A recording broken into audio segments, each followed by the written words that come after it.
Hey guys, welcome to my video. In this video, I want to talk about the difference between the Pi network and also Bitcoin. Bitcoin is pretty much the face of cryptocurrencies, and I want to see how Pi coins compare to that. This video is basically going to compare the similarities and also differences, and also answer the question of whether or not Pi coins could potentially be the next Bitcoin. Now, I do think that this is a pretty big shoe to fit, but there are also some striking similarities between the two cryptocurrencies. One thing you have to know is that the idea of the Pi network really derived from Bitcoin. The original idea of Bitcoin was to create a decentralized currency that's used like cash, and the creator here wanted to see people use Bitcoin instead of cash for everyday transactions. One of the reasons that he or she did this is because they had a distrust of institutions, especially right after the 2008 financial crisis. During this time, banks and institutions failed to protect the average person. Instead, they were the reason for the collapse, and our money was used to bail them out. I think this movement really launched the start of blockchain and also cryptocurrencies in general. And from this, Bitcoin was introduced to the general public. And over the years, I think the idea of cryptocurrency has really started to gain some traction. And I have no doubt that it's only going to get bigger and bigger from here. And although many people feel that cryptocurrencies in general will become more and more popular, many people doubt that Bitcoin will continue to remain in first place. And this is because the design of Bitcoin failed to make it an everyday currency. And I really do think that this is where the Pi network or Pi coins can step up to the plate. You see, there's a lot of things about the Pi network that makes it suitable to become what Bitcoin wanted to be. One of the things that Bitcoin failed to be was inclusive or accessible to anybody and everybody around the world. You see, in the early days of Bitcoin, you had to have a lot of knowledge to be able to mine Bitcoin. In fact, it was pretty inaccessible to the average person, and it was also very expensive as well. Mining Bitcoin required a lot of computing power, and not everybody had that. And those with a lot of computing power started to get a bigger and bigger chunk of the network. You see, about 87% of all Bitcoin are owned by 1% of the network. And these few individuals have gotten so big that they're making billions of dollars in profits each year from mining Bitcoin.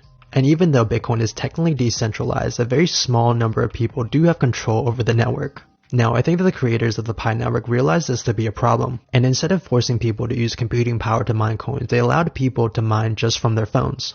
And anybody around the world will now have the ability to mine Pi coins from the Pi network just using a mobile device. I think this ends up creating a much more fair system compared to Bitcoin, and the wealth here is going to be much more evenly distributed among miners. And one of the reasons that this is possible is the network uses the Stellar Consensus Protocol. The basic idea here is that we're not actually mining any Pi coins from our phone. Instead, what we have on our phone simply serves as a record for the developers here, and the developers here are going to distribute Pi coins based on these records when the time comes. I think this is a pretty elegant way to bypass the need for computing power to be able to mine any cryptocurrency, and it also helps anybody increase their stake on the network by simply promoting it, thus basically creating a much fairer system compared to Bitcoin. And apart from being much more fair than Bitcoin, the Pi network does a great job at having an adequate amount of scarcity. You see, one of the problems with Bitcoin is that it's too scarce to be considered a medium of exchange or cash. There's about 21 million Bitcoins, and this makes Bitcoin much too expensive to be used like cash. As I'm making this video right now, a single piece of Bitcoin is around $50,000. And because of this, I can't see individuals making purchases with full Bitcoins. Instead, I only see corporations maybe using Bitcoin to make large purchases. And one of the things that I really love about the Pi network is that it balances this element of scarcity. In my other video, I was able to get a rough estimate of how many Pi coins there are out there, and I came up with about 83 billion coins. And after doing a bit of other calculations, I was able to figure out that the price of a Pi coin should be around $1.70. Now, this price did align with some of the websites that do try to estimate the price of a Pi coin, but much of this is still based on a lot of speculation. What I can say for sure is that the price of a Pi coin would not be anywhere close to the price of a Bitcoin. Instead, I think the goal here is try to make the cryptocurrency usable in everyday transactions, and that might be anywhere from a couple dollars and beyond.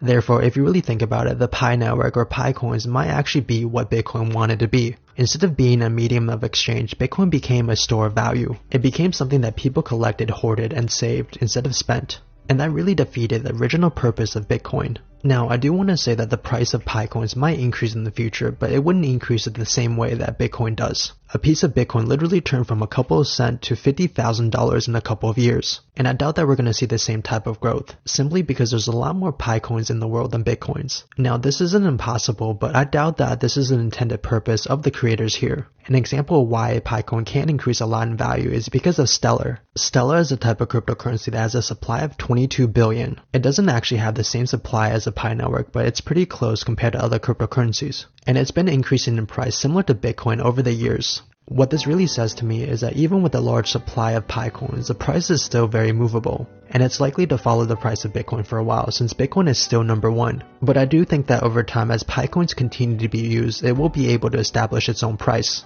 Like I mentioned about 1,000,000 times on this channel, price is determined by supply and demand. And as more and more people buy, use, or even read about the Pi network, the higher the price is going to be in the future. And this is because all these things create immediate demand or future demand for Pi coins. And unlike a lot of other cryptocurrencies who end up in the cryptocurrency graveyard, the Pi network here actually has a pretty strong network of supporters.